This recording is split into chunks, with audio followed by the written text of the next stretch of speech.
stacking. Nice. Says, according to my insurance agent, he told me my uninsured is stackable. I have 4 cars with with 50,000 each.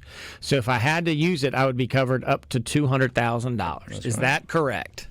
That is correct, and I will say verify that it's on each individual car. I had it recently where a client had 4 vehicles.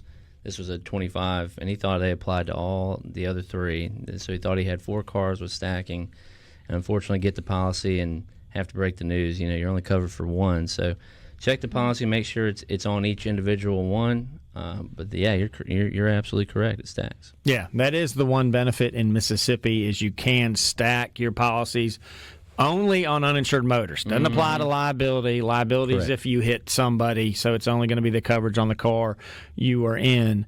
And the other thing to realize is you'll hear us have conversations with a client that says, hey, you got hit by Mary. Mary had $50,000.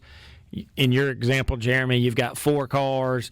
They come to $200,000. We're actually going to tell you you only have 150 available because your insurance carrier gets credit for whatever amount of coverage, liability coverage that Mary had that you're collecting. And again, the key is you have to collect the policy limits. So it couldn't be if she's got 50 and her insurance company turned around and offered you 40 and you wanted to take it.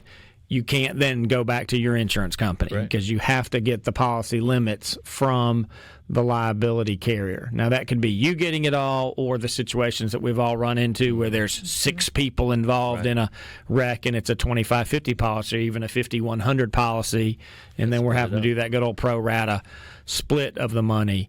Then you can potentially go after your underinsured motorist coverage. But the key is you got to look at your policy. You hit the nail on the head. People think all the time, I've got all this, and they don't. Comes back to that I'm fully covered. That's right, exactly. Misconception in the beginning, you know. Yep. Got to check into it. Got to read the fine print.